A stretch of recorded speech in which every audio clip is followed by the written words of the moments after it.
네, 안녕하십니까. 안녕하세요.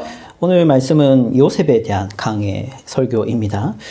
요셉이라는 인물은 여러분도 잘 아실 만한 인물입니다. 지난주에 우리는 어떤 인물을 살폈었죠? 야곱입니다. 예, 요셉의 뭐죠? 아버지 야곱입니다. 아브라함, 이삭, 야곱. 이제 요셉에 이르게 됐는데 우리 야곱에 대해서 지난주에 배웠던 걸 다시 한번 더 떠올려 보면 좋을 것 같습니다. 야곱은 어떤 사람이었습니까? 하면은 쉽게 한 단어로 표현하면 실천적 무신론자입니다. 그러니까 마음속으로는 하나님의 존재를 믿고 하나님을 신앙하지만 실제 자신의 삶에 있어서 선택을 내리고 문제를 해결하는 모든 방식은 실천적으로는 무신론자처럼 행동을 하는 거죠. 하나님을 생각하면서 문제를 다루는 게 아니라 자기 생각대로, 자기 지혜대로, 세상에서 배운 대로 문제들을 해결하는 모습이 야곱의 모습 속에 있었습니다. 그래서 이제 지난 설교에 교훈이 무엇이냐, 야곱을 통해서 하나님이 우리에게 주시는 교훈이 무엇이냐, 끝없이 자기 생각대로 고집부리며 문제들을 해결해 가고 세상 사람들이 쓰는 동일한 방식으로 자신의 삶의 영달과 성공을 위해 노력하는 야곱을 끝까지 따라붙어서 씨름해서 이겨버리는 하나님. 이게 교훈입니다. 그렇죠? 그 야복 강가에서 그래서 하나님이 결국 뭐 하셨다 합니까? 야곱과 씨름을 하셨다고 분명하죠. 그 씨름이 야곱이 건 게 아니라 하나님이 끝까지 따라다니면서 씨름 걸고 있는 장면으로 보셔야 한다. 그래서 여러분의 인생은 신앙인들의 신앙생활의 인생이란 우리가 하나님께 따라붙어서 복 달라고 나를 구원해달라고 하는 씨름이었던 게 아니라 하나님께서 끝없이 우리에게 따라붙어서 씨름 거셔서 결국에는 우리를 신자 만드는 이기는 싸움을 하시는 하나님, 그런 하나님의 은혜가 야곱의 인생 속에서 나타난다 했습니다. 이것이 어떤 사람에게는 귀찮을 수 있겠죠. 왜냐하면 내 마음대로 살고 싶은 것에 대해서 하나님이 시비를 거신다라는 얘기니까. 그러나 그게 은혜다라고 고백하는 것이 우리 신앙인들이 되어야 합니다. 그게 지난 설교의 내용입니다. 그럼 오늘은 야곱의 12아들 중 11번째 아들이죠. 요셉에 대한 이야기를 살펴보고자 합니다. 요셉 하면 떠오르는 사건 있습니까, 여러분? 크게 두 가지 있을 거예요. 하나는 한 단어, 한 글자의 단어. 쌍기읒. 꿈! 요셉은 꿈을 꿨죠. 17세의 꿈을 꿉니다. 오늘 본문이 그 내용이 나오죠. 17세의 꿈을 꿉니다. 또 하나의 야곱하면 떠오르는 사건 뭐 있습니까? 요셉이 뭐가 되죠? 총리가 됩니다. 이거 다 아시죠? 딱 두 가지 사건만 생각하시면 됩니다. 오늘 본문은 이제 꿈에 대한 17세 때의 요셉에 대한 이야기를 하고 있습니다. 자, 그런데 이 꿈과 관련해서 이제 이 본문이 자주 설교가 되는데 주로 어떤 주제로 설교가 되냐면 비전과 관련돼서 설교가 많이 되는 본문입니다. 들어보셨을지 모르겠습니다. 이런 식으로 말을 하게 되죠. 여러분, 젊었을 때, 청소년 때에 꿈을 꿔라. 뭘 가져라? 비전을 가져라. 그래서 여러분, 목적의식을 가지고 살아야 된다. 그래야 성공한다. 요셉을 봐라. 꿈을 꿨더니 뭐가 됐다? 총리가 됐다. 여러분도 꿈을 꿔라. 이런 말씀으로, 공식으로 이게 여러분에게 많이 설교됐을 수도 있습니다. 안 들어보신 분도 있겠지만 말입니다.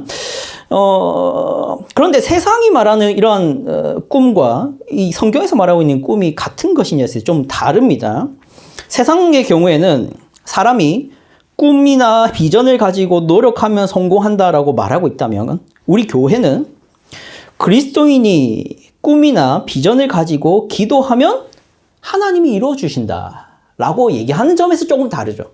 그러니까 똑같이 그리스도인도 꿈을 꿔야 되고 세상 사람들도 꿈을 꿔야 되는데 세상 사람들은 꿈을 꿔서 내가 노력을 해나가는 거라면 비전에 대해서 우리는 비전에 대해서 이제 기도를 시작하고 하나님께서 이루어 주시기를 해라. 이 정도 다른 부분이 존재한다라고 말할 수 있습니다. 자, 그러나 정말 그 정도 다르냐?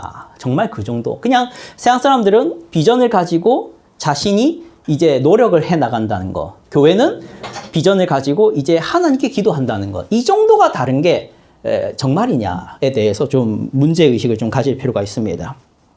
자, 여러분, 한 가지 질문을 드릴게요. 여러분, 꿈은 꾸는 겁니까? 꿔지는 겁니까?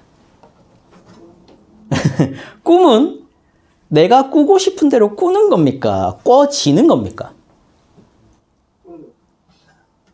내가 자기 전에 나는 하늘을 나는 꿈을 꾸고 싶어 하고 자면 하늘을 나는 꿈을 꿔집니까? 아니죠. 나도 생각하지 않은 뭔가가 자꾸 꿈에 이제 나타나는 거죠. 그러니까 꿈은 의식적인 겁니까? 무의식적인 겁니까? 무의식적인 겁니다.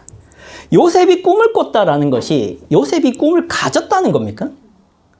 아니면 요셉에게 꿈을 보여주셨다는 겁니까? 보여주셨다는 얘기를 하는 겁니다. 이 부분에서 더 다른 게 있는 거죠. 요셉의 꿈 이야기를 통해서 아까 세상 사람들과 다른 꿈에 대한 이해가 있다는데 그거보다 더 다른 부분이 있는 겁니다. 요셉 이야기는 여러분이여 꿈을 꿔라 하지만 기도해라 이 얘기가 아니라 하나님이 꿈을 주신다부터 시작하는 얘기를 하는 겁니다. 그러니까 엄청 달라지죠. 내가 꿈을 꾸는 것조차 안 되는 겁니다. 요셉 이야기는. 요셉 이야기는 내가 꿈을 가지고 비전을 정하는 게 아니라 누가 정하고 계시는 겁니까?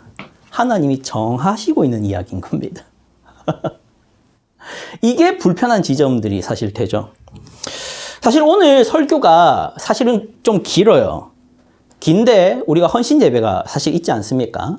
그래서 이 긴 설교를 다 할 수는 없습니다. 그래서 요지가 이제 2개 정도 있는데 요지 2개를 다 다루지 않고 오늘은 하나만 다루고 설교를 마치고자 합니다. 그래서 약간 완성도가 떨어져 보일 수도 있는데 이 점 양해 바랍니다. 요지 2개를 다 다루지 않고 하나만 다루려 합니다. 이 꿈과 관련된 얘기만 좀 다루려고 합니다. 여러분,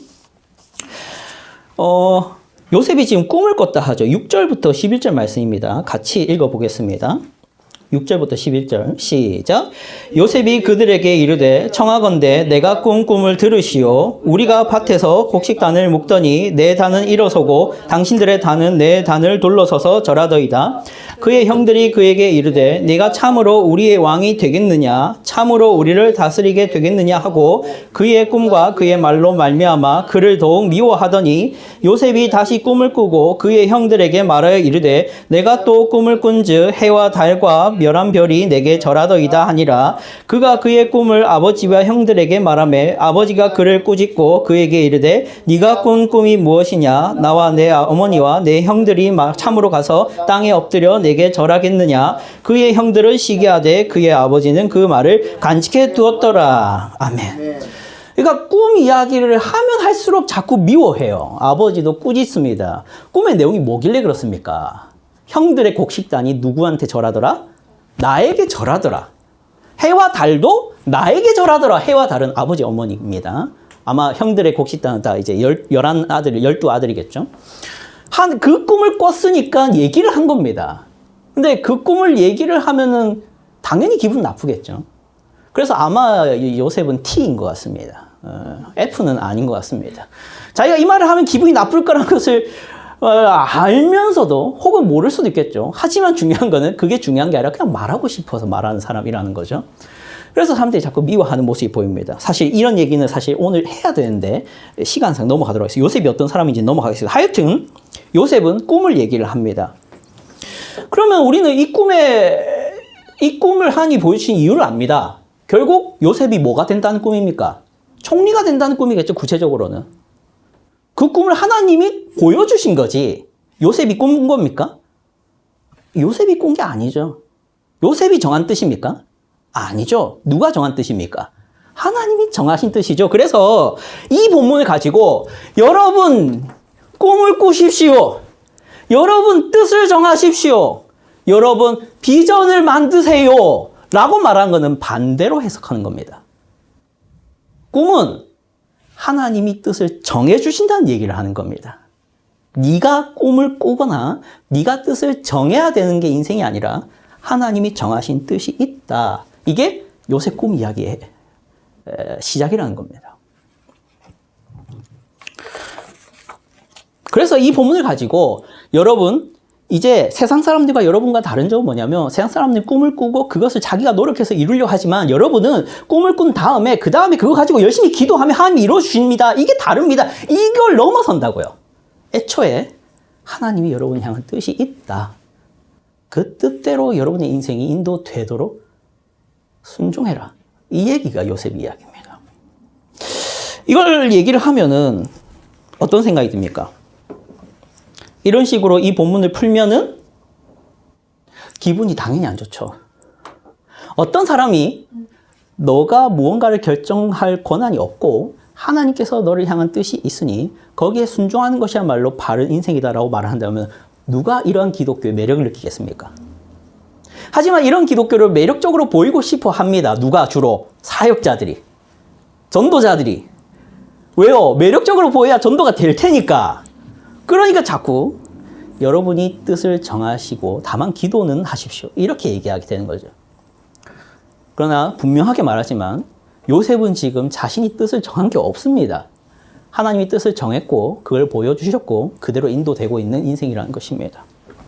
여기서 우리는 교훈을 간단하게 말하고 정리를 해야 될 것 같습니다. 신자의 인생은 자기 뜻이 아니라 하나님의 뜻이 성취되는 인생이라는 겁니다. 요셉 꿈 이야기의 교훈은 분명합니다. 우리의 신앙 생활은 인생의 주도권을 계속해서 내가 쥐고 있다는 것을 확인하는 시간들이면 안 됩니다. 여러분이 신앙생활 하지 않습니까? 그렇죠? 여러분 주일마다 교회당 나오잖아요. 혹은 주중에도 뭐 나름대로 설교를 찾아 듣고 아니면 큐티를 하든가 책을 읽던가 아니면 찬양을 듣던가 하실 겁니다. 그게 신앙생활 맞지 않습니까? 그렇죠? 신앙생활입니다. 그런데 그 신앙생활을 통해서 뭐가 되고 싶습니까?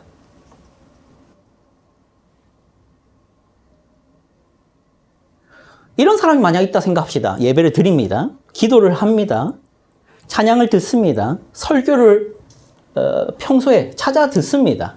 그리고 성경을 읽습니다. 그러나 동시에 나의 인생에 내가 주도권을 끝까지 붙잡고 최선을 다해서 내가 나의 바람과 나의 뜻과 나의 소망과 내가 원하는 것들을 성취하기 위해서 살아갑니다.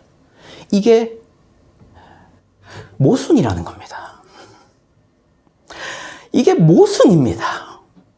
신앙생활은 다시 한번 말하지만 나의 최선보다 하나님의 뜻이 더 낫다는 것을 인정해가는 겁니다. 그런데 신앙생활을 오래 해감에도 불구하고 여전히 내 인생의 주도권은 내가 잡으려고 하고 있고 내가 정하는 대로 일이 이루어지기를 원한다면 그 사람은 지금 신앙생활을 안 하고 있는 겁니다. 정말 안타깝게도 말이죠. 여기서 주의해야 할 점이 하나 있습니다. 주의해야 할 점. 기독교인이 어떤 직장, 어떤 대학, 어떤 가정을 소원하고 바라는 것 자체가 문제는 아닙니다. 그러니까 여러분이 어느 대학에 가야지, 어느 직장에 들어가야지라고 생각하는 그 자체가 문제라는 게 아닙니다. 문제는 뭐냐면 내 인생 가운데서 하나님의 뜻이 이루어지기를 소원하는 마음이 없는 것이 문제입니다. 이게 뭐가 다르냐면요. 여러분, 어느 대학을 가고 어느 직장에 들어가는 것을 노력하는 것은 여러분이 할 수 있을 만한 일입니다. 그러나 그래서 뭐가 되고 싶습니까? 그래서 무슨 일을 하고 싶습니까? 그래서 어떤 사람이 되고 싶습니까? 이것에 관한 고민과 하나님의 뜻을 발견하지 않고 무관심하다면 그게 문제라는 것입니다. 그러니까 쉽게 말해서 직장이나 대학이나 가정에 대한 청사진은 있는데 하나님의 나라나 하나님의 뜻에 대한 청사진은 없이 사는 것은 신자답지 못하다는 얘기인 거죠. 물론 여러분이 하나님의 여러분을 향한 뜻을 알기란 어렵습니다. 그러나 분명한 것은 여러분에게 그런 갈망이 없다는 것은 좀 문제가 되는 것입니다. 하나님의 뜻이, 하나님의 통치가, 하나님의 다스림이 내 인생 가운데 있기를 원한다.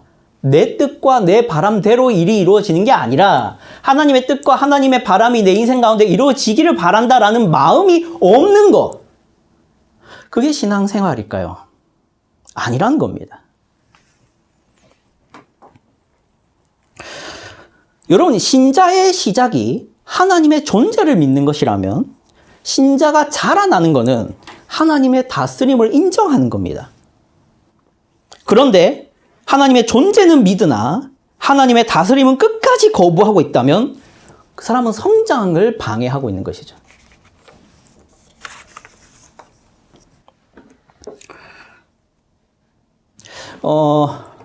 정리를 해야 될 것 같습니다, 여러분. 시간이 다 됐습니다. 정리하겠습니다.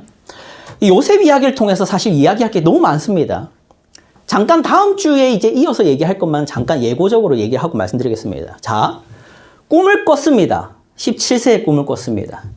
그리고 30살에 총리가 됩니다. 그 사이에 몇 년이 있습니까? 13년 있습니다. 그 14년 동안 요셉이 무슨 일을 겪는지 아십니까? 무슨 일을 겪습니까? 네, 감옥에 들어갑니다. 왜 들어갔나요? 모함을 당해서 오해를 받았습니다. 무슨 모함을 당합니까? 바세바를? 바세바 맞나요? 보디발의 아내죠. 그걸 뭐 했다고? 성폭행하려 했다는 죄목으로 감옥에 들어갑니다. 감옥에 13년 살아봤나요? 근데 잘 보세요. 요셉의 총리가 되게 하는, 하나님께서 요셉을 통해 총리가 되게 했다고 꿈을 줬잖아요. 하나님이 뜻을 정했잖아요. 그럼 총리가 되겠죠? 하나님이 뜻을 정했는데 어떻게 그게 거절됩니까? 근데 그 과정에 뭐가 있다고요? 꽃밭입니까? 가시밭길입니다. 여러분, 하나님이 여러분의 인생을 통해서 하나님의 뜻을 성취하신다는 거, 그것을 누군가는 저는 바라고 있는 대로 생각하실 수도 있습니다. 자, 그런데 내가 그걸 바라고 있다는 거랑 내가 그 인생을 순순히 걸어가는 거랑 또 다른 문제가 있습니다. 그 길은 꽤나 힘듭니다. 그리고 하나님은 그 길을 걷게 하실 수도 있습니다. 신앙생활을 하면은 행복하고 어떤 고통도 없을 것 같죠. 하나님은 그걸 통해서 총리가 되게 하시는 겁니다. 왜? 그걸 다음 주에 하겠습니다. 왜 요셉은 13년이 필요한가? 그냥 총리 되게 하시면 되지. 왜 13년이 필요한가? 그것도 꽃밭이 아니라 가시밭길 13년이 왜 필요한가? 그걸 다음 주에 좀 살펴보도록 하겠습니다. 오늘은 꿈이라는 것이 우리가 꾸는 게 아니라 하나님이 꾸게 하셨다는 것이고, 그것이야말로 신앙생활의 지향점이고 목표가 된다는 것입니다. 하나님의 뜻이, 하나님의 다스림이 여러분에게 점점 더 인정되어져 가는 것이 신앙이 자란다 라고 말할 수 있는 것입니다. 기도하겠습니다. 하나님 아버지 감사합니다. 오늘 요셉을 통하여서 꿈이 무엇인지, 왜 그 꿈을 꾸게 하셨는지를 살펴보았습니다. 주님, 신앙생활이란 여전히 인생의 주도권을 내가 잡고 내가 뜻을 정하여 내가 꾼 비전을 이루어가는 것이 아니라 하나님의 통치와 하나님의 다스림이 나의 최선보다 더 나음으로 하나님의 뜻이 나의 인생 가운데 성취되기를 더 소망하고 바라는 것임을, 신앙생활임을 알게 되었습니다. 우리가 신앙생활을 할진데 하나님의 뜻이 나에게 성취되는 것을 소원하는 마음이 있게 하여 주시옵소서. 내 뜻과 내 바람이 하나님의 바람보다 더 낫고 나의 지혜가 하나님의 지혜보다 더 탁월하다는 착각을 버리게 하여 주시옵소서. 그러한 믿음이, 그러한 하나님을 향한 경외심이 우리 모든 청년들에게 있게 하여 주시옵소서. 살아계신 예수 그리스도의 이름으로 기도드립니다. 아멘.